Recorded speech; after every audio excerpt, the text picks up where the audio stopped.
Kemudian yang menarik adalah persoalan bermulai dari ketika orang atau seseorang yang diduga, kami menduga bekerja sama dengan oknum notaris, lalu melakukan perubahan tanpa melalui mekanisme yang sebagaimana ditetapkan oleh regulasi atau aturan yang berlaku.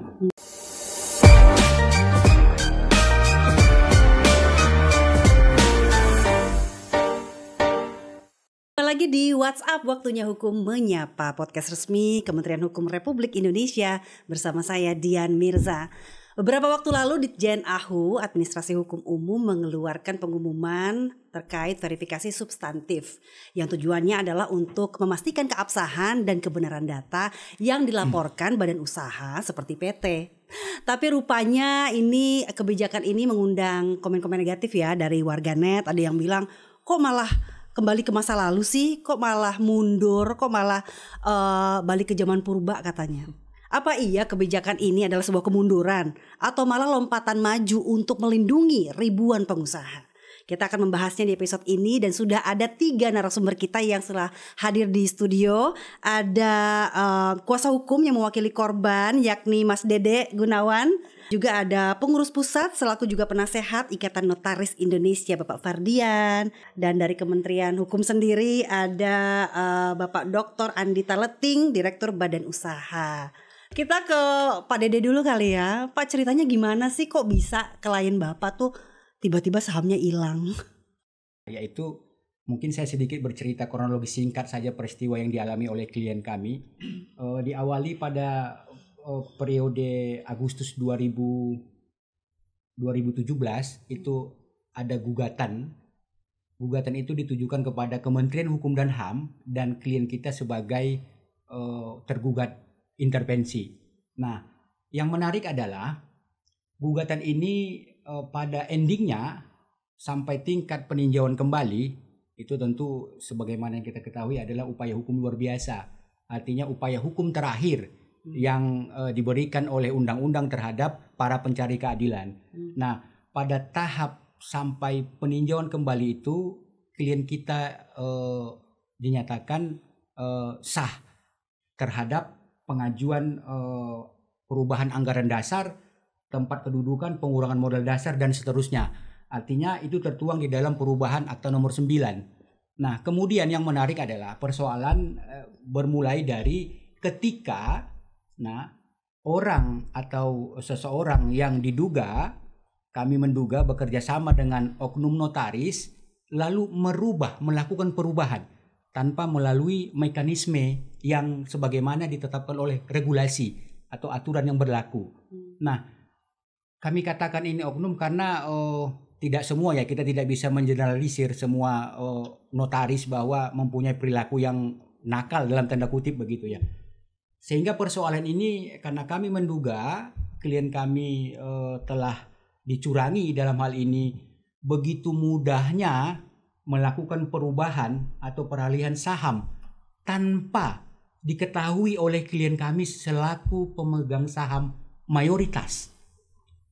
Akhirnya taunya dari mana, Mas Dede? Nah, ketika kita mencoba mengajukan pembukaan blokir, karena pada saat terjadi gugatan sedang berproses di pengadilan, itu perusahaan atau sahamnya itu diblokir oleh Ditjen AHU.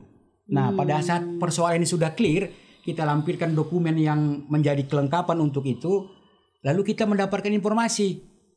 Justru informasi yang kita peroleh itu dari Ditjen AHU bahwa telah terjadi semenjak perubahan dari Akta nomor 9 itu sudah ada kelanjutan beberapa kali perubahan. Pertanyaannya, apakah mungkin masyarakat selain daripada notaris mampu mengakses sistemnya Ditjen AHU? Ini menjadi pertanyaan besar.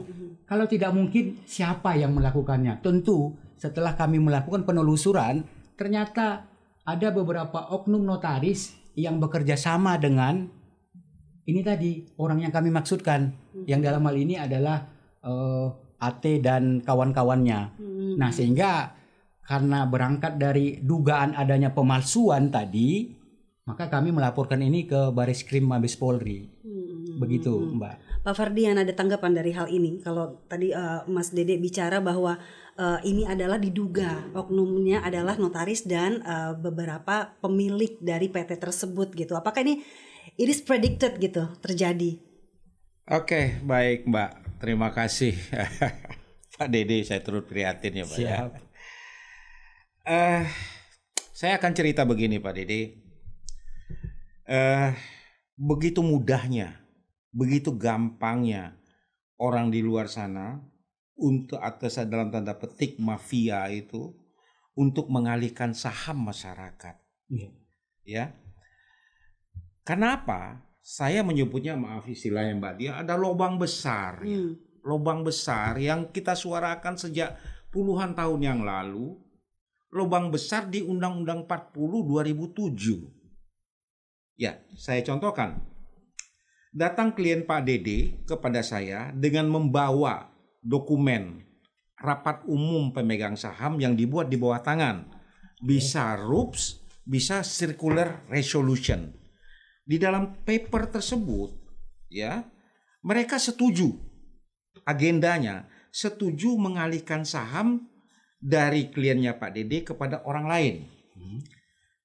Dan itu lengkap Pak, ditandatangani oleh seluruh pemegang saham, identitas pemegang saham. Dan kami harus dimintakan untuk membuat pernyataan keputusan rapat.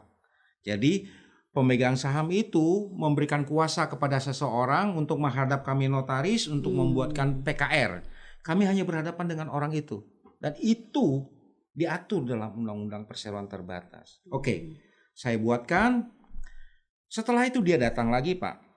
Dia datang dengan akta jual beli saham. Ya, ini Pak, telah terjadi jual beli antara klien Pak Dede dengan si X. Saya lihat, oke, ya. Tapi di bawah tangan. Saya tanya, kenapa kok di bawah tangan? Undang-undang PT membolehkan. Boleh di bawah tangan. Bisnis proses berikutnya Pak Dede, kami harus mengakses AHU karena hanya notaris berdasarkan dokumen tadi, ya. Kemudian kami akses ke AHU online. Sehingga PT klien Pak Dede itu berubah sahamnya dari si A dari klien Pak Dede menjadi si B. Yang kata Pak Dede ternyata tidak pernah ditandatangani. Ternyata seluruh dokumen itu palsu semua tanda tangannya. Pertanyaannya Pak, kami notaris yang disebut oknum tadi sudah menjalankan tugas dan jabatan kami sesuai dengan undang-undang, membuat PKR, mengakses. Apa salah kami notaris? Apakah kami harus memverifikasi secara material? Ya, oh benar tidak? Haruskah kami telepon Dukcapil? Benar nggak KTP ini KTP? Kami hanya diminta kebenaran formil untuk itu. Baik, kan sekarang ini sudah diumumkan dari Ditjen AHU bahwa ada verifikasi substantif seperti itu ya Pak Dede sebelum kita ke Pak Dir begitu. Kira-kira cara ini ampuh tidak untuk mencegah kejadian seperti ini nggak terulang lagi gitu? Baik, terima kasih. Sebelum saya menjawab pertanyaan yang menarik itu, saya tanggapi terlebih dahulu. Siap, dari boleh. Pak. Silakan.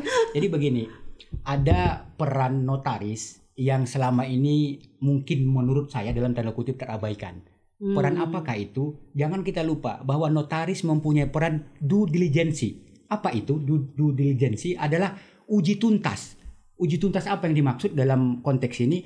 Ketika para penghadap dalam tanda kutip untuk memohonkan sesuatu kepada notaris, kan ada di situ peran notaris yang harus dijalankan. Sebagaimana yang Bapak sampaikan, bahwa harus ada uji tuntas terhadap informasi dan dokumen yang disampaikan ke hadapan notaris. Itulah salah satu bentuk verifikasi dalam wujud yang lain. Tidak serta-merta ketika datang penghadap, para penghadap untuk memohonkan perubahan dan seterusnya, langsung di ACC atau langsung dikerjakan. Nah, ketika proses due diligence tadi berjalan optimal, saya yakin dan percaya bahwa proses itu atau tahapan itu akan mampu meminimalisir terjadinya fraud atau kecurangan atau penipuan atau pemalsuan dokumen dan seterusnya. Nah, yang pertama, yang kedua berkaitan dengan pertanyaannya Mbak host tadi bahwa ini cukup menarik ya. Saya berpandangan secara perspektif praktisi bahwa apa yang sudah diterapkan atau akan diterapkan oleh Pak Direktur dalam hal ini Kementerian Hukum dan HAM itu sangat kami apresiasi dan kami support. Kenapa? Bahwa dengan adanya diberlakukan nanti ke depan verifikasi substantif katanya, itu justru membantu semua unsur elemen yang berkepentingan dengan Kementerian Hukum dan HAM. Bantuan dalam bentuk apa? Yang satu tadi, mampu meminimalisir. Andai kata pihak notaris tidak melaksanakan fungsi due diligence tadi, uji tuntas dokumen dan informasi tadi, maka ada tahapan yang tidak bisa dimanipulasi oleh para pemohon tadi, termasuk dalam tanda kutip oknum-oknum notaris yang nakal tadi.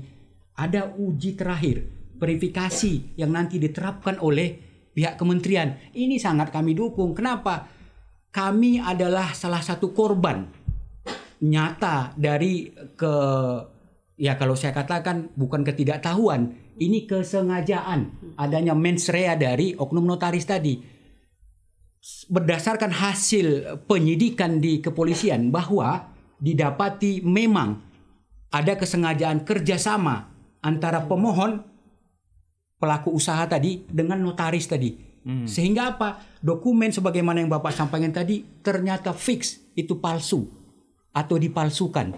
Tidak pernah ada terjadi RUPS, rapat umum pemegang saham dan seterusnya. Rangkaian-rangkaian sebagaimana yang diamanatkan oleh regulasi, aturan, ketentuan itu tidak dijalankan. Semua hasil simsalabim saja. Simsalabim lalu didaftarkan begitu.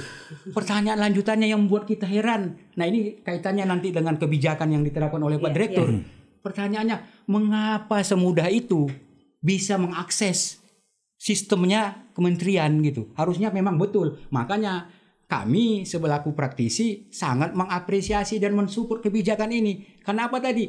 Berdasarkan peristiwa konkret yang kami alami, lalu dikomparasi dengan kebijakan yang akan diterapkan oleh Pak Direktur, ini sangat luar biasa. Saya yakin mampu meminimalisir dari tangan-tangan oknum notaris yang nakal. Yang kedua juga adanya kepastian hukum bagi para pemohon, pelaku usaha dan seterusnya. Saya kira begitu Mbak ya. Pak Dir bisa langsung dijawab mungkin ya tadi keresahannya Pak Dede begitu ya. Dan sejauh ini dari Ditjen Aku sendiri kasus-kasus serupa seperti ini sudah dilakukan apa saja? Ya,